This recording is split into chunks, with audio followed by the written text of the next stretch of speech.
Vamos a empezar nuestra cátedra de esta noche. Ante todo, mis estimables hermanos, se hace necesario conocer el camino que nos lleva a la autorrealización íntima del ser. Indubitablemente, es urgente comprender la necesidad de cristalizar en nosotros eso que se llama alma. Jesús, el Cristo, dijo: en paciencia poseeréis vuestras almas.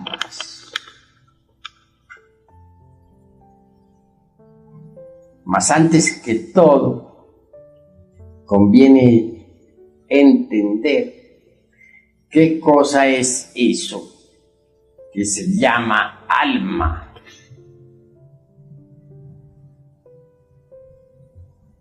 Ciertamente, he de decirles que el alma es un conjunto de leyes, principios, virtudes, poderes, etc.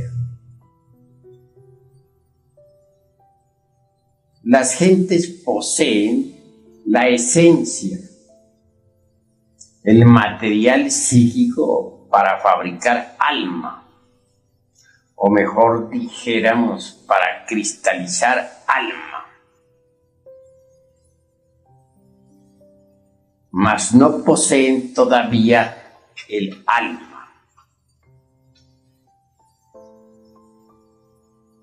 Obviamente, quien quiera poseer eso que normalmente se denomina alma, deberá desintegrar los elementos psíquicos indeseables que en nuestro interior cargamos.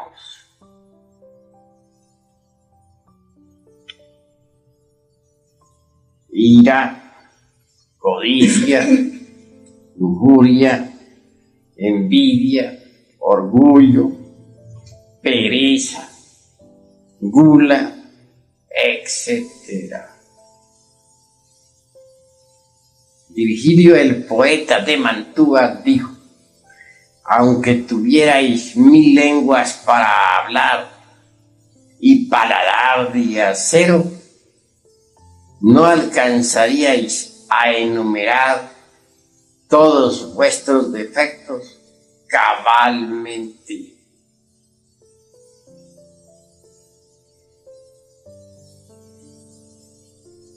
Obviamente, estos últimos se denominan en el Tíbet agregados psíquicos.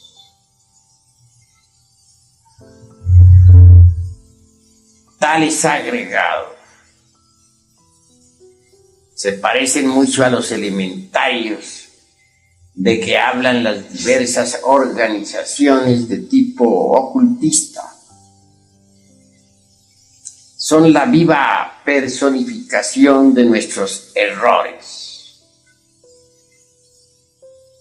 Se dice que Jesús de Nazaret arrojó del cuerpo de María Magdalena 7 demonios. Indubitablemente, estos representan a los 7 defectos capitales y se multiplican incesantemente. Tal afirmación del crístico evangelio quiere decir que el Cristo íntimo arrojó de María Magdalena los diversos agregados psíquicos inhumanos que ella poseía.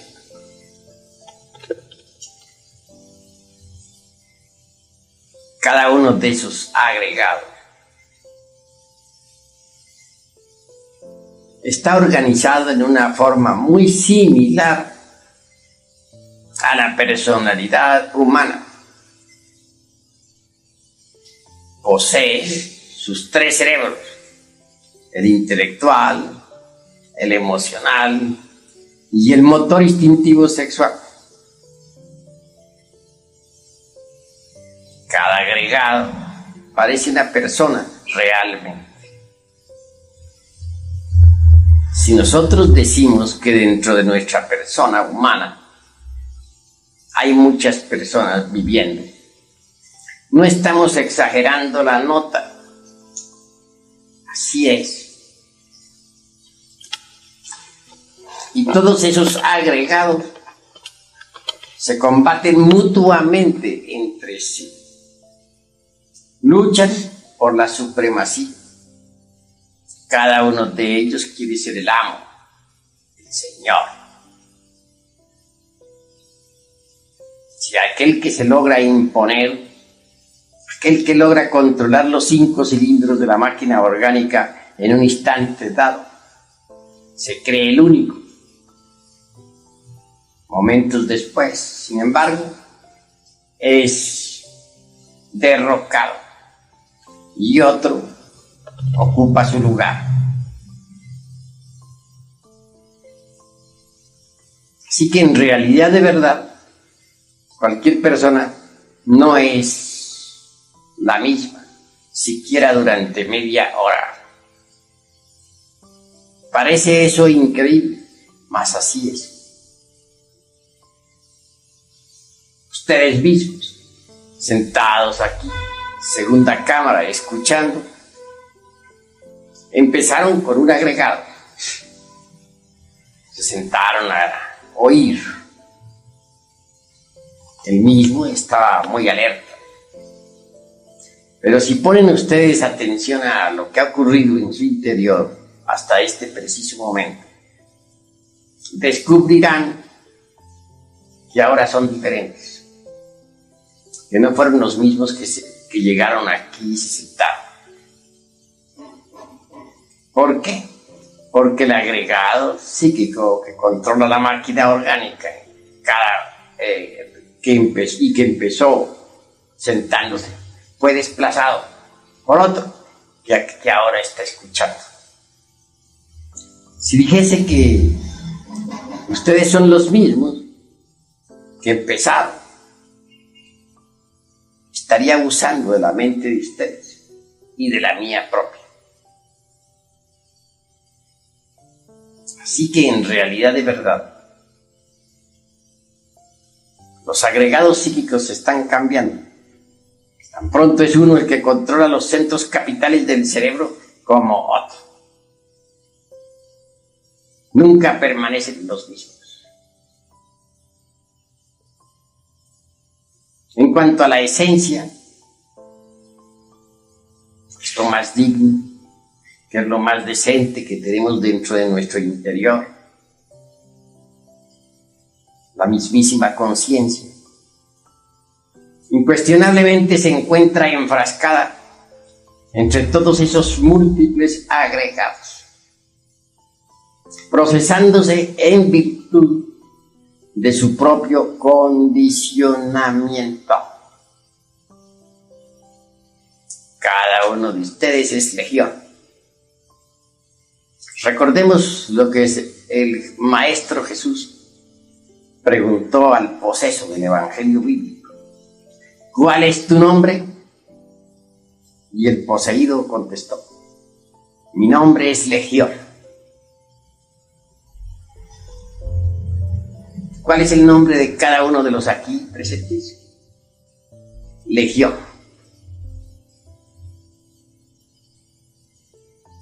No tienen ustedes una verdadera individualidad.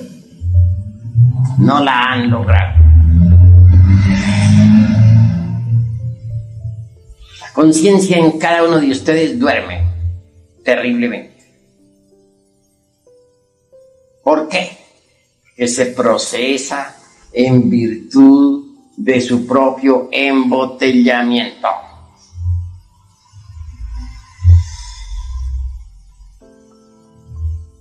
Entonces se halla en estado de hipnosis y eso no se puede negar.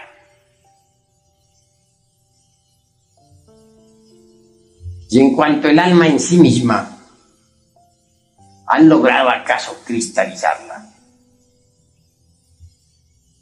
Si dijera que no tienen ustedes un alma inmortal,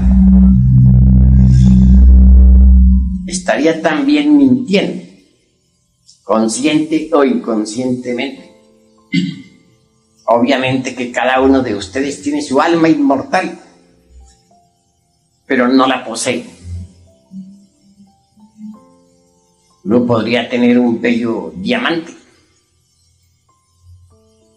guardado en alguna caja de seguridad. Posiblemente gozaría uno pensando en que tiene tal prenda. Mas si estuviese empeñada, no la poseería. Sabría que tenía la joya, pero también no ignoraría de que en verdad no la posee.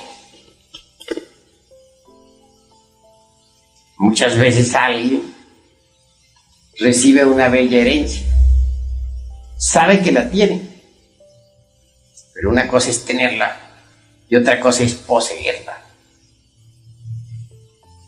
El alma de ustedes, ¿dónde está? Viaja por la Vía Láctea, se mueve en toda esta galaxia. Mas ustedes que están sentados aquí, no la poseen. Saben que la tienen, pero una cosa es saber que la tienen y otra cosa es poseerla.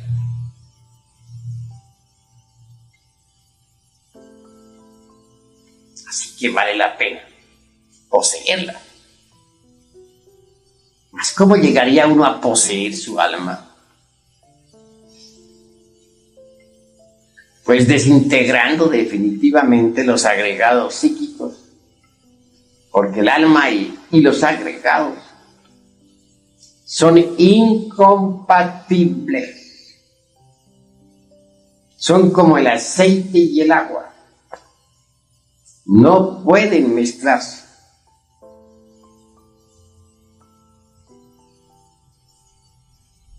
Si nosotros no logramos desintegrar los agregados psíquicos, viva personificación de nuestros defectos de tipo psicológico, perdemos el alma.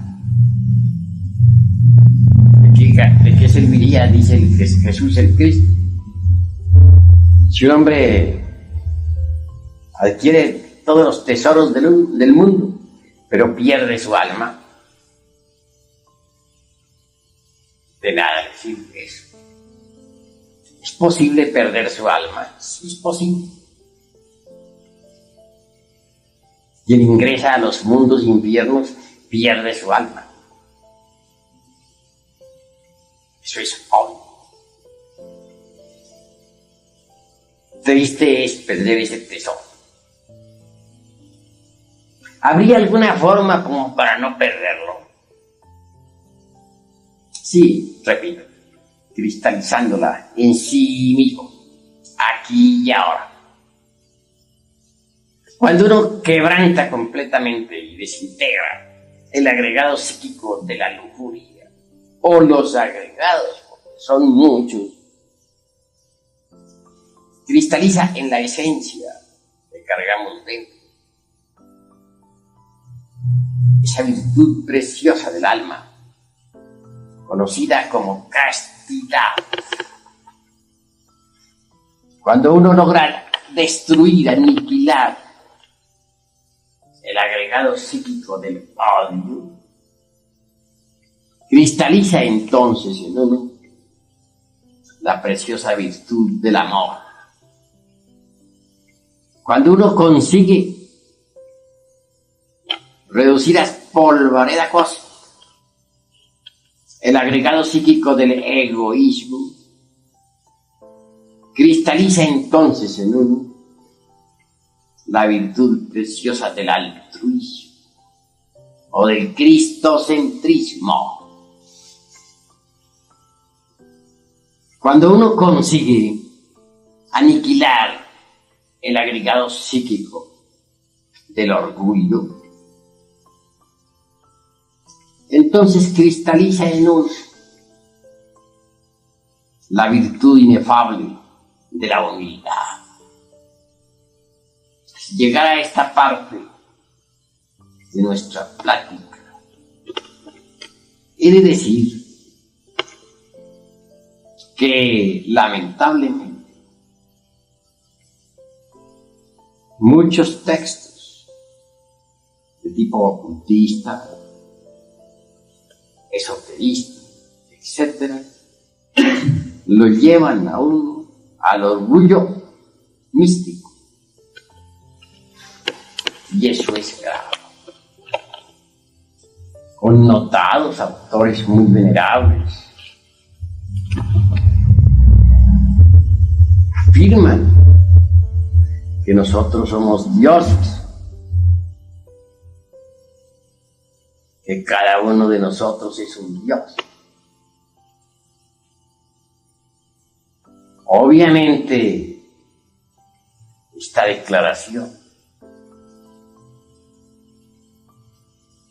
viene a fortificar en nosotros el orgullo místico,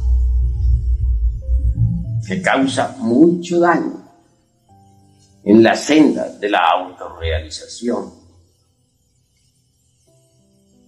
porque uno engreído, convencido de que sí es un Dios, puede transformarse en un mitómano.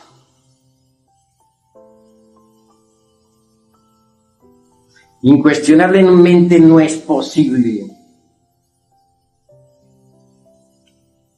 convertirse en un verdadero iluminado cuando se tiene orgullo.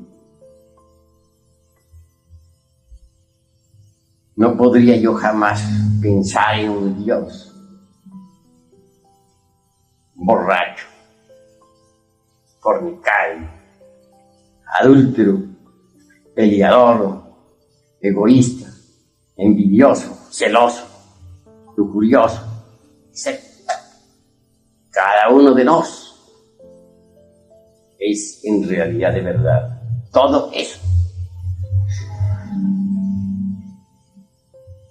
Me ha dado mucho dolor encontrar siempre en los textos ocultistas, etcétera, sin citar en este momento organizaciones, algunas muy venerables, esta tremenda afirmación nociva de que somos dioses. Es mejor ser serios, concretarnos a la realidad de los hechos, mirar lo que somos y no formarnos ilusiones. Comemos, bebemos, fornicamos, adulteramos, odiamos, criticamos, somos celosos, etc. ¿Creen ustedes acaso en un Dios así? Es mejor decir, somos viles gusanos del lodo de la tierra, y estar convencidos de que lo somos. Si queremos convencernos, bastaría que fuéramos sinceros consigo mismos.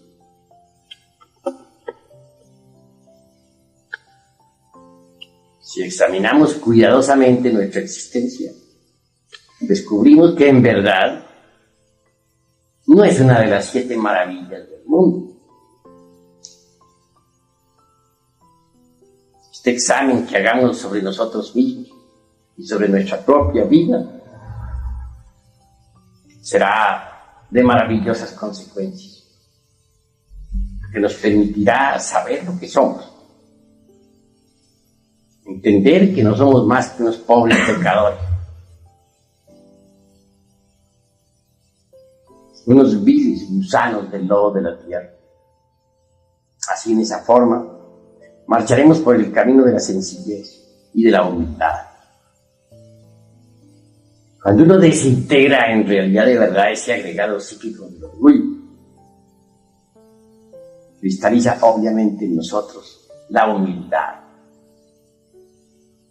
que es la virtud más preciosa. Téngase en cuenta de que no solamente existe el orgullo basado en las posiciones sociales, en el capital, en el linaje de familia, etc. Hay un orgullo mucho peor y más nocivo que todas esas formas que acabo de citar, y es el orgullo místico. Creernos santos, salvos, el sentirnos dioses, creer o el suponer que nadie es más grande que nosotros, que somos grandes iniciados, etcétera, etcétera, etcétera. Esto es grave, porque en realidad de verdad el orgullo nunca permitirá que tengamos correctas relaciones con las partes más elevadas del ser. Cuando uno no puede relacionarse correctamente con las partes más elevadas del ser, tampoco puede gozar de la iluminación. Tendrá que vivir atenido a libros, a leer, a escuchar a los conferencistas. Pues nunca tendrá la experiencia mística de lo real. Así que primero que todo, se hace urgente que al entrar en estos estudios logremos eliminar de sí mismos el orgullo místico, que es el más peligroso. Si lo conseguimos, aflorará en nosotros la preciosa virtud de la humildad.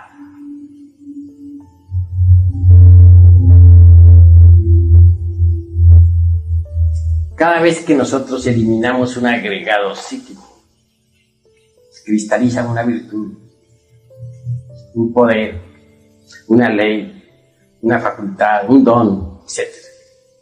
Así es como poco a poco vamos cristalizando alma en nosotros. Esa alma que normalmente vive por allá en la Vía Láctea, viajando, irá cristalizando lentamente en nosotros.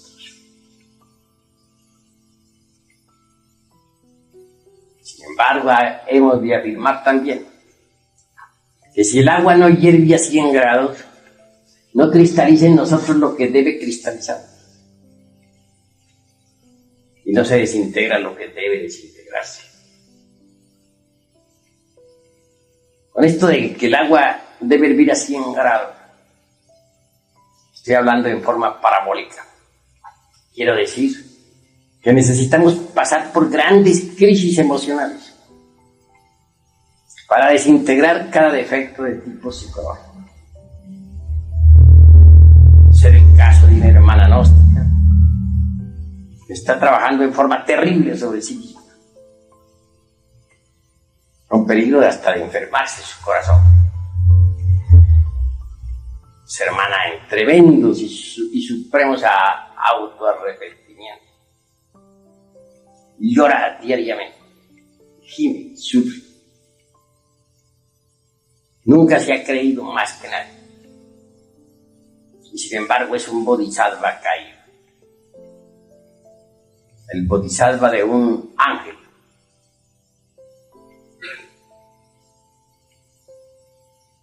Ojalá muchos imitaran ese ejemplo. Quienes así actúen en supremo arrepentimiento, trabajando sobre tal o cual defecto del tipo psicológico, incuestionablemente van desintegrando uno a uno los agregados psíquicos, y en su reemplazo irá cristalizando en ellos eso que se llama alma. y quien consigue la desintegración completa de todos los elementos psíquicos indeseables que en su interior carga, cristalizará en sí mismo el 100% de su alma, conjunto, repito, de virtudes preciosas, gemas inefables, atributos y leyes, dones y cualidades de perfección.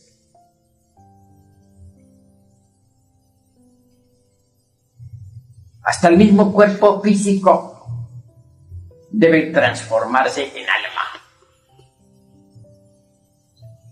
Solo así se llega a donde hay que llegar. Conozco a muchos eruditos, chispeantes intelectualidades, que han bebido en todas las filosofías, ya sean del occidente o del oriente del mundo, que conocen el hebreo y el sánscrito y el griego, etc. Mas sufren lo indecible, no gozan de la iluminación, porque no han fabricado ellos todavía al Bodhisattva. Esta palabra podrá sonarles a ustedes un poco extraña. Se trata de un término oriental. De Japón, China, India, Nepal, donde naciera antes Gautama y Buda Sakyamuni, se denominaba Bodhisattva al alma cristalizada en un hombre o en una mujer, claro está. Es maravilloso ver cómo todos esos diversos elementos espirituales, virtudes y poderes, hay un poquito de algo, virtudes y poderes, va cristalizando lentamente en la esencia, conforme esto se va liberando. Por algo dijimos que la esencia es el material para cristalizar alma. El término fabricar no nos parece muy correcto. Lo encontramos en verdad muy pesado, grotesco. Sin embargo, muchos autores usan ese término. Permítaseme la libertad de disentir con el mismo. Prefiero decir cristalizar, puesto que el alma no es algo que deba fabricarse. Ella existe. Lo que hay es que cristalizarla, y esto es diferente. Ustedes han visto, por ejemplo, un pedazo de hielo. Es la cristalización del elemento agua. Incuestionablemente muy frío tal elemento. Toma forma y se convierte en hielo.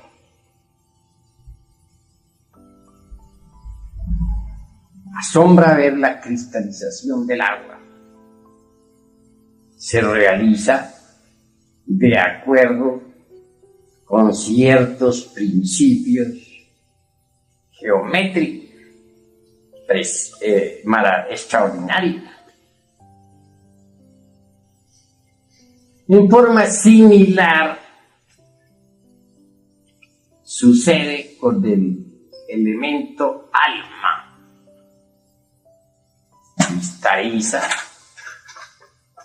de acuerdo con ciertos delineamientos matemáticos y geométricos precisos, indiscutibles. Hasta el mismo cuerpo que tenemos de carne, hueso, debe transformarse en alma. Y es posible transformarlo en alma si en realidad de verdad nos lo proponemos. Tenemos nosotros un cuerpo de carne y hueso. Este cuerpo físico está formado por órganos. Los órganos por células. Las células por moléculas, etc. No hay duda de que ha habido un principio directriz inteligente que ha promovido el ordenamiento de las células vivas en forma de órganos. A mí me da francamente risa las inconscientes ordenándose así, dormidas, en forma de órganos. Qué absurdo es eso. Células dormidas, inconscientes, ciegas, como dice Haeckel, organizándose en forma de órganos. Eso no le cabría en la mente a nadie.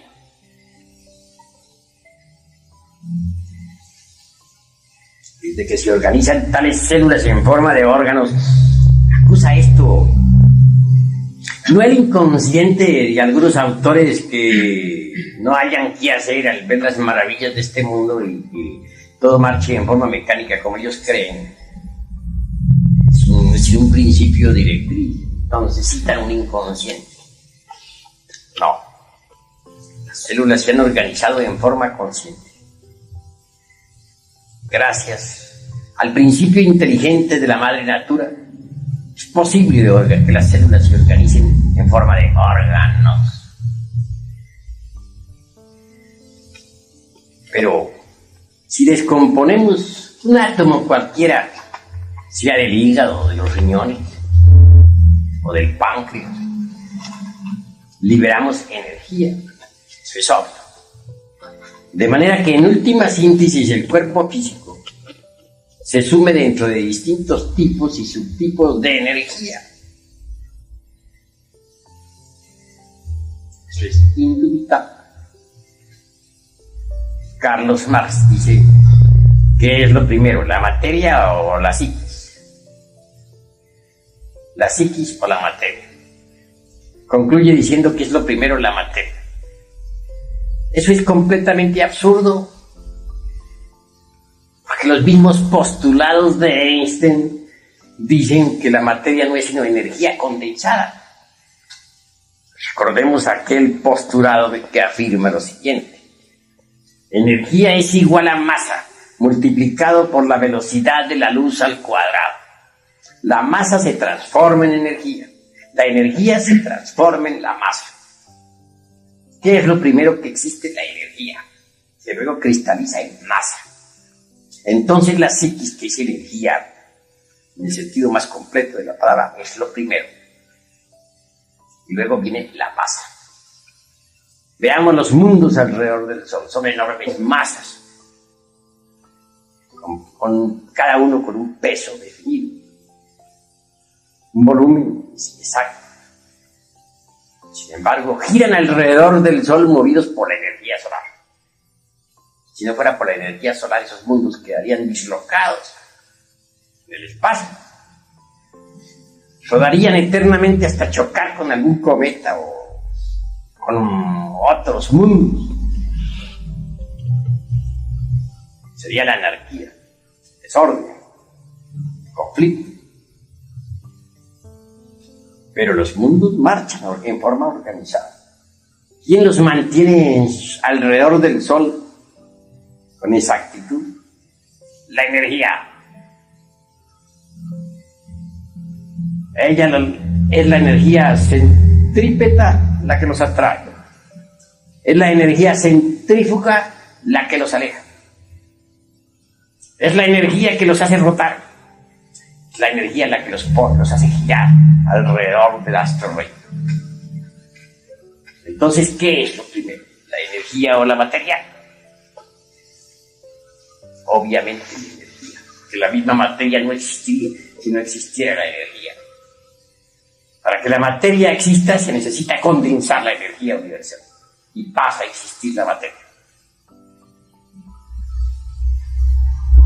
Puesto que la materia es energía condensada.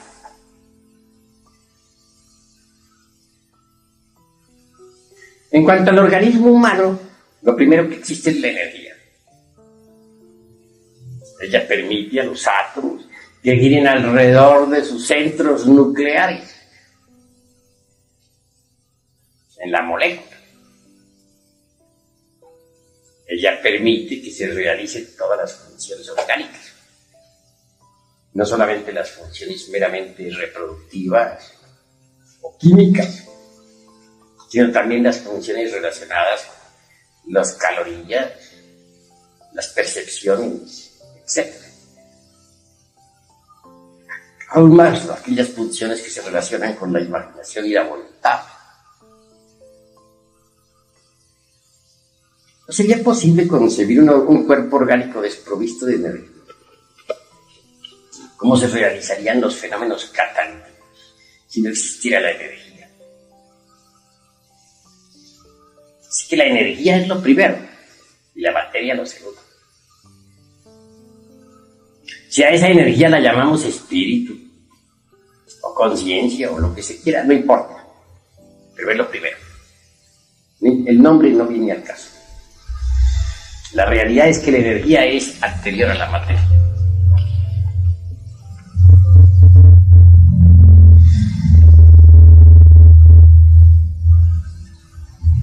Existe un cuerpo vital orgánico y eso está demostrado. Los rusos, con un aparato, han podido fotografiar el cuerpo vital. Lo están estudiando. No solo lo están estudiando en relación con el organismo físico, sino lo que es más, lo están estudiando en forma independiente del organismo físico. Lo han bautizado con un nombre. Lo llaman cuerpo bioplástico. Resultado, el materialismo dialéctico en la Rusia soviética ha quedado arrumado por ahí, en un rincón. Ahora se estudia la parapsicología intensivamente. Se trabaja con la hipnología, etc. De acuerdo con las estadísticas, el mayor porcentaje de material didáctico parapsicológico está viniendo de la Unión Soviética. Esto ha molestado demasiado a los chinos, que califican ahora a los rusos de revisionistas. Pero es que los rusos ya pasaron por donde los chinos hasta ahora están pasando. Eso es lo que ha sucedido. Continuando con estas cuestiones, diremos que el cuerpo vital es el que sostiene todos los procesos de la vida orgánica. Llamémosle lingam shārīra o cuerpo bioplástico, no importa. A medida que nosotros vayamos desintegrando los agregados psíquicos inhumanos, a medida que vayamos cristalizando alma, una parte del cuerpo vital, la más elevada, se desprenderá de la parte inferior del mismo y se integrará completamente con la esencia y las virtudes que en la esencia hayan cristalizado. El cuerpo vital tiene 4 clases de éter. El primero es el éter químico, mediante el cual se realizan todos los procesos de asimilación y eliminación orgánicas, así como los fenómenos catalíticos y otros. El segundo es el éter de vida, mediante el cual es posible la reproducción y gestación de los seres vivientes. Esos 2 éteres son inferiores. Pero hay 2 superiores, el éter químico, el éter luminoso y el éter reflector. El éter luminoso es el que sirve de medio a las fuerzas relacionadas con las calorías, con las percepciones, etc. Y el éter reflector se relaciona con la imaginación y la voluntad. Estos 2 éteres superiores se desprenden de los 2 inferiores para integrarse con la esencia, en la cual resplandezcan ya todas las virtudes del alma. Así nace entonces el hombre etérico, el hombre Cristo, el hombre alma, el hombre espíritu, que puede entrar y salir del cuerpo físico a voluntad. Se ha hablado mucho sobre los chakras de las manos, de los pies, sobre la lanzada aquella de Longinos, del costado del Señor, sobre la corona de espinas, etc. Esos son los estigmas. En Gautama, el Buda, aparecen esos estigmas en sus manos y en sus pies. Son vórtices de fuerza magnética establecidos en el cuerpo vital. Se desarrollan completamente cuando los 2 éteres se desprenden de los 2 inferiores. Y esos 2 éteres, organizados en la forma del hombre celestial, integrados con la esencia enriquecida por las virtudes del alma, forman el hombre etérico. El hombre cristificado de la 5ª ronda.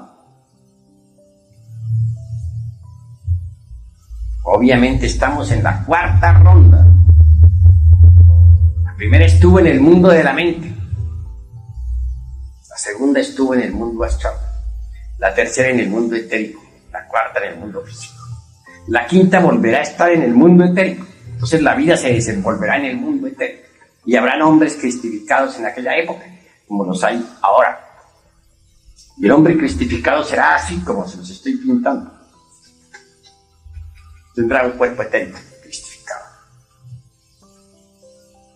Tal cuerpo reemplazará al físico.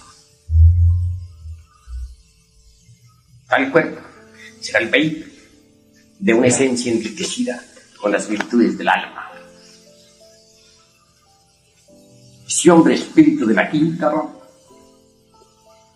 será el hombre Cristo.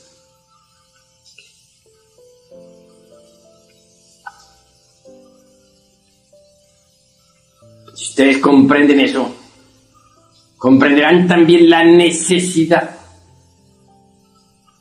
de cristalizar su alma. Solo así podrán independizarse del cuerpo físico. En realidad, de verdad, el cuerpo de carne y hueso es muy denso, muy material, muy pesado. Cuando uno consigue fabricar el Soma Puchikon,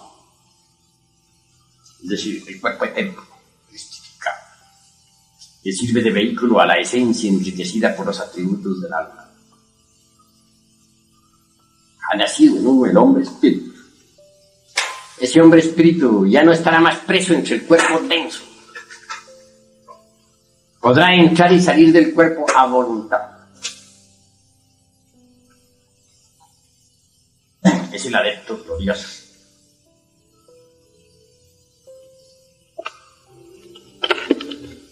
En la vida ha habido algunos hombres que lo han logrado. No está de más citar a un Francisco de Asís. Recordemos también a Antonio de Padua, místicos cristianos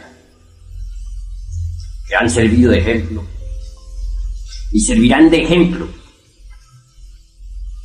a las gentes del mañana.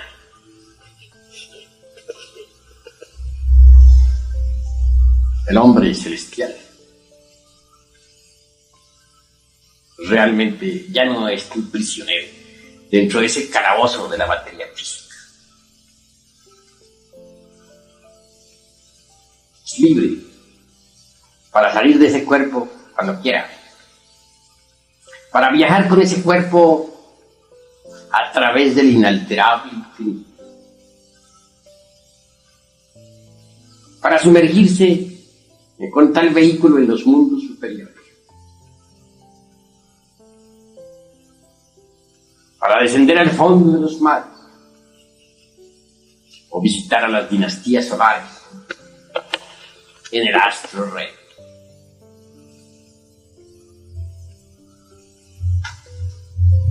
Pero ¿cómo se lograría eso si no elimináramos previamente los agregados psíquicos? Obviamente sería imposible. Si queremos convertirnos en verdaderos hombres celestiales, necesitamos erradicar de nosotros todos esos elementos psíquicos indeseables que en nuestro interior cargamos. Así que el bodhisattva de que nos hablan los orientales es el hombre técnico, el hombre que ha cristalizado su alma en sí mismo, que la posee, el verdadero Señor. En el oriente hay una planta que llaman santana, que cura cualquier herida por grave que ésta sea. Así son las heridas del alma. Solo el bodhisattva puede sanar tales heridas. En el oriente hay una planta que llaman buena memoria. Quien la toma puede recordar todos los acontecimientos de su vida actual y de sus vidas precedentes. Así también es el bodhisattva. De forma similar, quien lo posea podrá recordar todas sus vidas anteriores. Y si visita a los cielos inefables, al regresar al mundo físico, al volver a entrar en su cuerpo, no olvidará detalle alguno. En el oriente hay una planta mediante la cual es posible contrarrestar los hechizos mágicos malignos de los tenebrosos. Similarmente, quien posea el bodhisattva no podrá recibir daño alguno de los tenebrosos. En el oriente hay una planta mediante la cual es posible hacerse invisible. Quien posea al bodhisattva podrá hacerse invisible en caso de necesidad ante sus peores enemigos.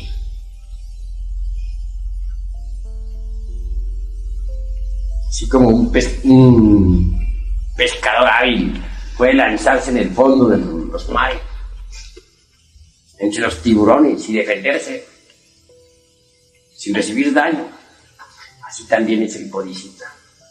Quien lo posea, similarmente, podrá entrar en el fondo de los océanos, entre las bestias más feroces, sin recibir daño alguno. Se dice que la flor del loto del logos sostiene la vida universal. Así también es el bodhisattva. Quien lo posee puede conservar su cuerpo físico vivo durante millones de años.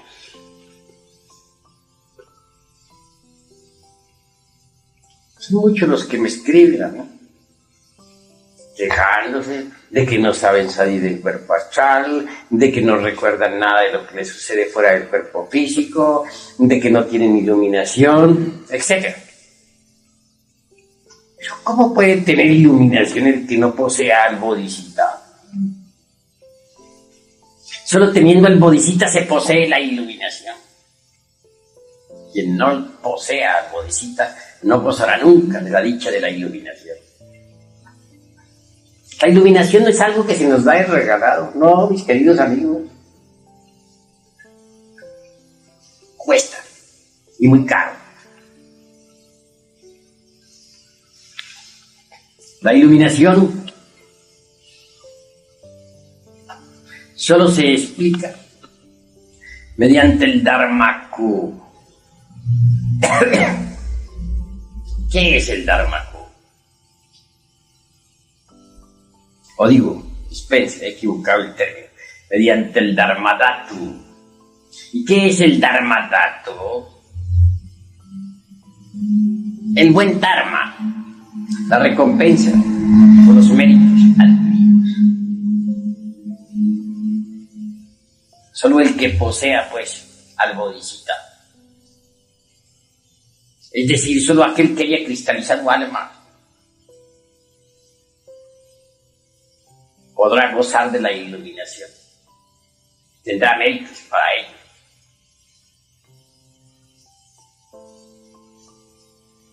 La iluminación se explica con el Dharmadhatu, es decir, con el Dharma universal, con la recompensa por nuestras buenas acciones. Nadie podría gozar de la iluminación si no posee al Bodhisattva. Y nadie podría tener el Bodhisattva si no ha trabajado duro sobre sí mismo, si no ha desintegrado los agregados psíquicos.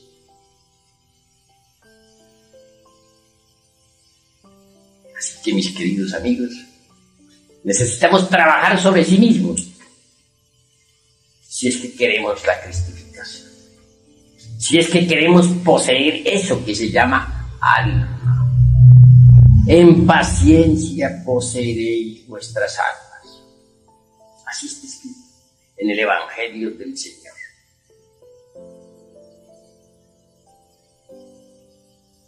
Obviamente se necesita ayuda didáctica para poder aniquilar los agregados psíquicos. Incuestionablemente hemos de empezar por la autoobservación psicológica.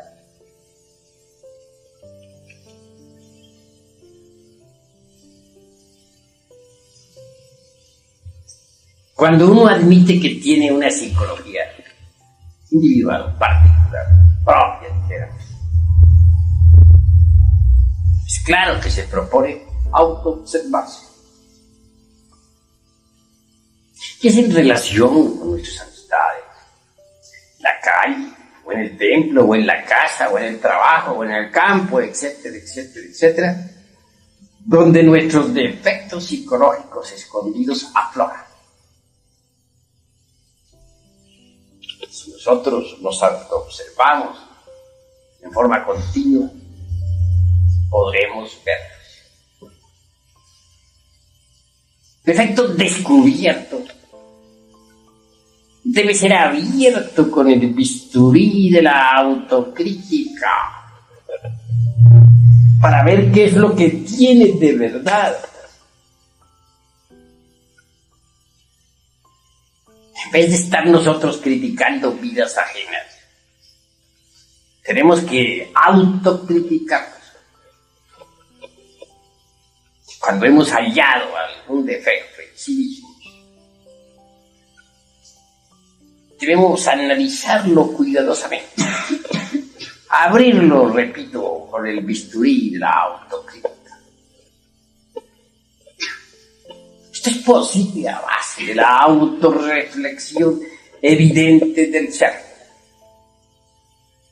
en meditación de fondo. Y una vez comprendido íntegramente el defecto en cuestión,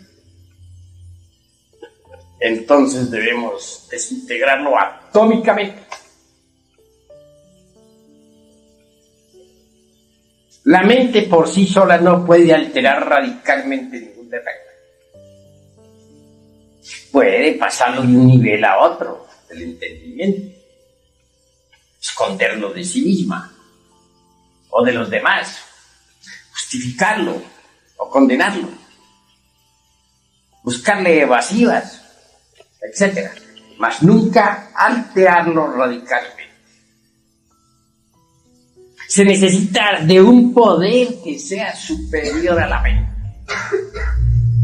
Afortunadamente ese poder existe, se halla latente en las honduras de nuestro ser. Quiero referirme ahora en forma enfática a la serpiente ígnea de nuestros mágicos poderes. Isis, Adonía, Rea, Cibeles, Tonantzin, o la casta Diana o Maraj, no importa su nombre. Existe, sí. No fuera de nosotros. No, dentro. Obviamente tal poder flamígero es una variante de nuestro propio ser, pero derivado. Si nosotros en la meditación de fondo pedimos auxilio a Devi Kundalini Chakra, la mística serpiente de los grandes misterios, lograremos ser asistidos. Ella puede pulverizar cualquier agregado psíquico, si éste ha sido previamente comprendido en todos los niveles de la mente. Y una vez aniquilado, surgirá en reemplazo alguna virtud del alma, alguna característica nueva, alguna ley, algún don especial, alguna cualidad.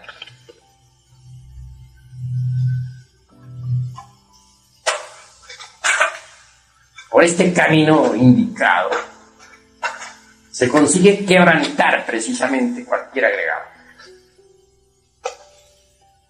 Indubitablemente, si logramos la destrucción absoluta de los diversos elementos psíquicos indeseables, habrá cristalizado en cada uno de nosotros la totalidad del alma.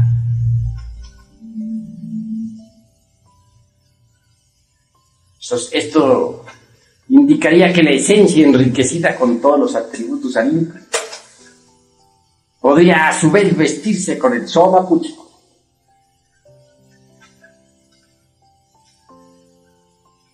que es el vehículo del alma, el traje de bodas. Así es como en realidad nace el hombre celestial en nosotros. Este ya no estará prisionero del cuerpo, repito. Recordemos aquellas palabras de San Pablo cuando nos dice: conocí a un hombre que fue llevado al tercer cielo, donde vio y oyó palabras, cosas indecibles que a los hombres no les es dable comprender. Pablo fue llevado al soma puchco como hombre espíritu o hombre técnico. Y de hecho conoció las maravillas del universo. Así que, mis queridos amigos, esta noche los he invitado a ustedes cordialmente a cristalizar en cada uno eso que se llama alma. Hasta aquí mis palabras. Hasta aquí la presente plática. Sin embargo, doy la oportunidad para que los que quieran preguntar algo en relación con el tema, pregunten. Eso sí, sin salirse del tema. Maestro, nos hace el favor de tener una aclaración con relación a lo que es la muerte de momento en momento. En el momento en que uno anda en la calle, por ejemplo, con la necesidad de pedir la muerte de un yo, ¿tendrá que ponerse a meditar en la calle o cuál es el sistema? Bueno, la calle no es precisamente una de las 7 maravillas del mundo, como para poder uno entregarse a la meditación. Pero sí puede tomar nota del defecto psicológico que la calle le ha asediado. Ya en casa. O por la noche a tiempo de acostarse. Entregarse a la meditación. Bastará relajar el cuerpo físico en su cama, acostado, boca arriba, respirando rítmicamente, imitando más bien la respiración de los niños recién nacidos.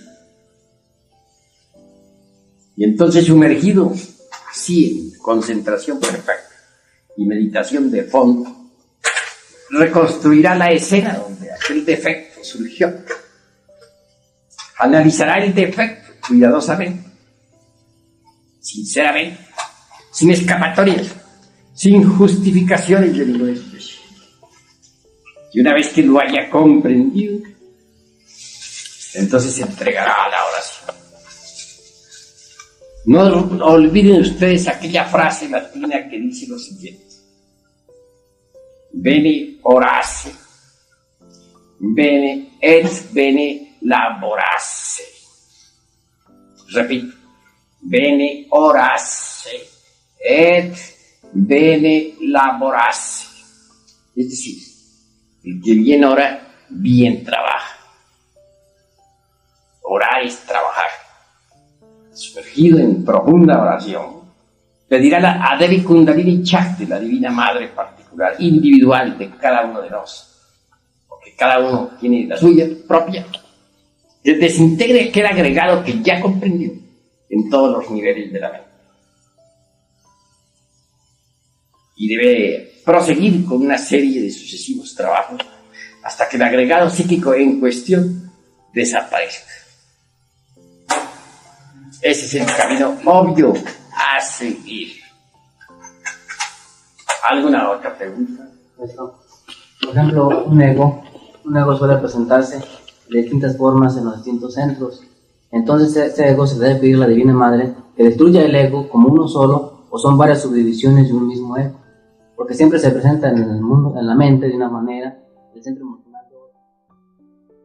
Duda de que cualquier elemento psíquico indeseable tiene 3 formas fundamentales de comportamiento. Porque en el centro intelectual se expresa en una forma. En el emocional, en forma emotiva. Y en el motor instintivo sexual asume otra forma. Pero es el mismo. No quiero con esto decir que un defecto esté personificado en un solo agregado. Obviamente para cada defecto hay múltiples agregados. De manera que si el defecto continúa en alguna otra forma, habrá que volver a estudiarlo para volver nuevamente otra vez a suplicar a Devi Kundalini Chakti su desintegración final. Y muchas veces un defecto cuenta con una o más docenas de elementos psíquicos indeseables y reviste múltiples características. Pero si nosotros somos pacientes en el trabajo, si no abandonamos la lucha, si mantenemos continuidad de propósitos, poco a poco iremos desintegrando todos los elementos que personifican a tal o cual error. Digo, todos los elementos que personifican a tal o cual defecto. ¿Alguna otra pregunta? Maestro, ¿cuál es el centro que uno va a utilizar para descubrir las 49 regiones? Bueno, estás haciendo una pregunta muy difícil de contestar. Yo quiero que aquí los presentes me respondan a su vez lo siguiente. ¿Cuál de ustedes está preparado para contar las 49 regiones y estudiarlas detenidamente? Si hay alguno, lo quisiera conocer. A ver, ¿cuál? Sinceramente, ¿alguno de ustedes se podría conocer cada una de las 49 regiones y hablar de ellas. ¿Ya ves? Ninguno. A medida que uno vaya avanzando en el trabajo, irá descubriendo esas regiones. Antes es como querer ensillar antes de traer las bestias, o como querer ordeñar la vaca sin haberla comprado. ¿Alguna otra pregunta, hermano? Cuando uno evoluciona, da una inmortal, el retorno. ¿De qué le serviría a un hombre, dice Jesús el Cristo, si consiguiere todos los tesoros del mundo, pero pierde su alma? A ese más le valiera no haber nacido, o colgarse una piedra de molino al cuello y lanzarse al fondo del mar. Son palabras del Nazareno. Es decir, el que no trabaja sobre sí mismo pierde su alma, se sumerge en los mundos infiernos hasta la muerte segura. Es un caso perdido. No deseo para ustedes tal suerte. Es la mayor desgracia que puede ocurrir a alguien. Más vale poseerla. Y solamente se puede poseer cuando se cristaliza en sí mismo.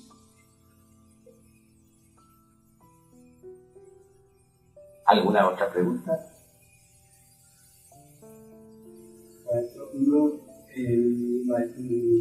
La mayor parte, o digamos, por donde más manifiestan nuestros defectos, es debido a las emociones negativas.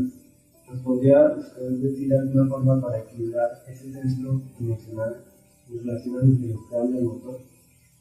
Pues incuestionablemente las emociones negativas son muy perjudiciales. Y que el víctima de las emociones negativas se vuelve mentiroso, criminal, calumniador y perverso. Supongamos que a un hombre alguien le dice que su mujer está en relaciones amorosas con otro hombre. Entonces, se deja llevar de la emoción negativa y hasta puede ir y matar a la mujer y matar al otro caballero. Digamos que la noticia fue falsa y que la pobre mujer solamente conservaba amistad con aquel señor. Tal vez habría hablado con él, que nunca pensó en tener amores ni amoríos, ni se limpiara el marido. Entonces el marido, además de asesino, es calumniador y perverso. Así pues, las emociones negativas lo vuelven a uno malvado. ¿Cómo hacer para controlar las emociones negativas? Queda más que un remedio. Cultivar las emociones superiores del centro intelectual. El centro intelectual tiene la emoción superior, la parte motora superior y la inteligencia de la inteligencia. Pues cultivemos la emoción superior del centro intelectual. La música armónica, la música bella, la música feliz, la pintura, el arte, la belleza, los estudios superiores, la mística inefable, el esoterismo, la gnosis. Y así vamos poco a poco controlando las emociones inferiores. Pero eso no es todo. Necesitamos por último eliminar los agregados psíquicos del centro emocional inferior. Tenemos que descubrirlos, cómo trabajan, cómo se manifiestan, cómo ante una noticia falsa nos llenamos de emoción, hacemos a la daca, vamos al fracaso. Pero esos agregados aquí los eliminan. Tenemos un amigo en México, que es licenciado. Un buen amigo, por cierto. Desgraciadamente, alguien le trajo una noticia bastante desagradable. Le dijeron que su hermana había sido víctima pues, de un robo. Este hombre creyó eso al pie de la letra y se llenó de grande ira. Como secuencia o corolario está ahora en estado preagónico. Le vino una embolia cerebral. Y era un hombre muy capaz, muy inteligente. Y por cierto que está agnóstico. Desgraciadamente no había eliminado los agregados psíquicos del centro emocional. Y por cierto que la noticia era falsa. Fue víctima de una noticia falsa. Calumnió a otros, sí. Yo que sí, ya defraudado a su hermano. Resulta que ese era un hombre honrado. Y además que causó daño a sí mismo. Prácticamente se suicidó. Vea a dónde lo llevan a uno las emociones negativas. Por eso es que hay que eliminar los agregados psíquicos de las emociones negativas. Agregados psíquicos como los del temor. Agregados psíquicos como los de la ira.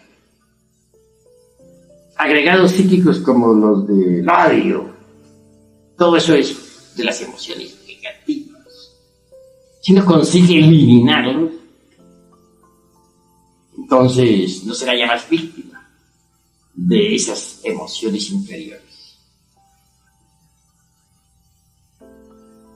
Les he dicho, pues, lo que tengo que decirles con respecto a las emociones negativas. ¿Hay alguna otra pregunta? Maestro, en nosotros, ¿quién es realmente que nos ayuda a autoobservarnos? ¿Son los yo gnósticos que hemos formado? ¿O es el sentido de la observación conforme se va desarrollando poco a poco en nosotros?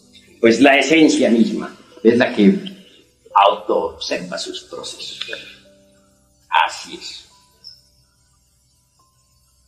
Maestro, ¿podrá existir el bodhisattva existiendo dentro de nosotros todavía algunos agregados psíquicos? No es posible.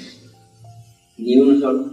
Para que el bodhisattva exista ya totalmente en nosotros, pues se necesita la eliminación total de todos los elementos psíquicos indeseables que en nuestro interior cargamos. Sin embargo, quien nos está eliminando comienza pues a darle forma al bodhisattva. Pues no podría surgir el bodhisattva de la noche a la mañana.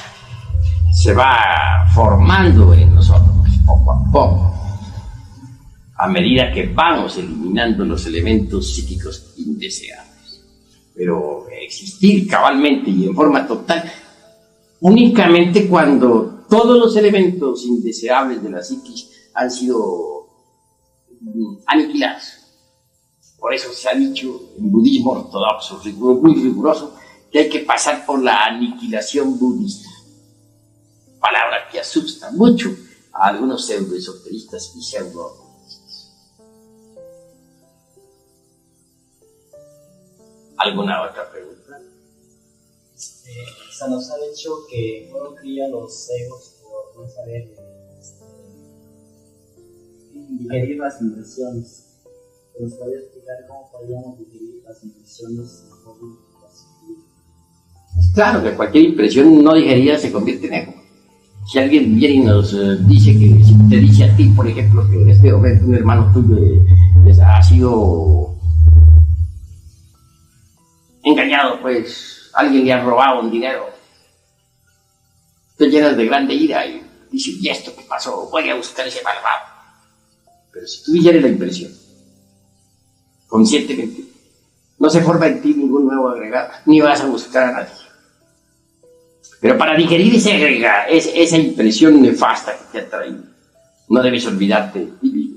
Si de ti mismo te olvidas y te identificas con lo que te están contando, pues no podrás digerir la impresión.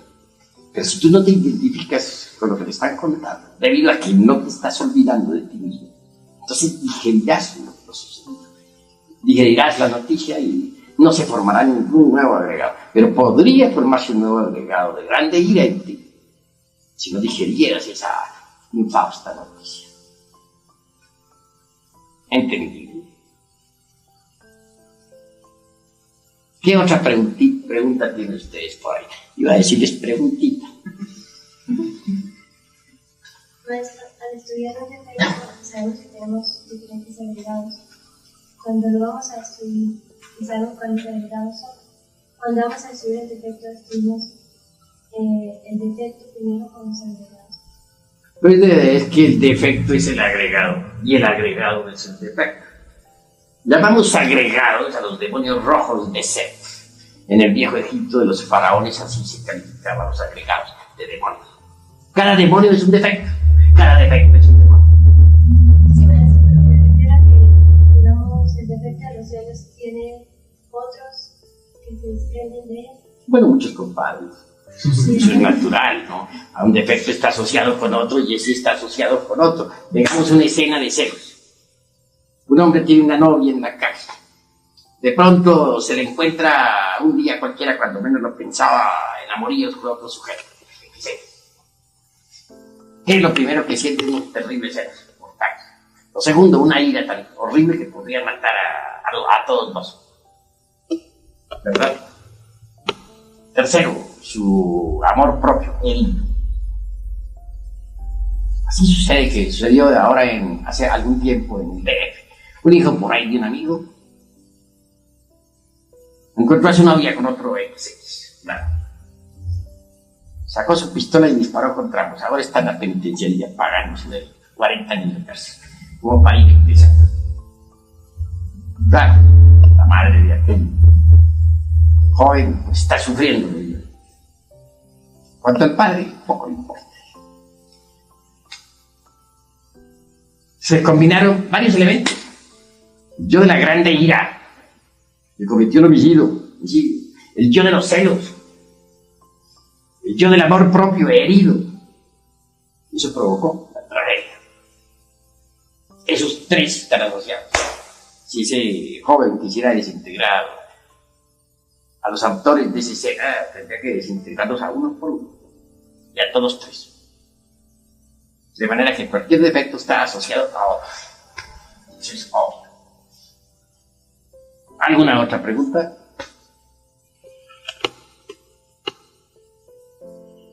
Bueno, creo que ya no hay preguntas. Vamos a hacer una consagración esta noche y luego daremos a los hermanos, pues vamos a hacernos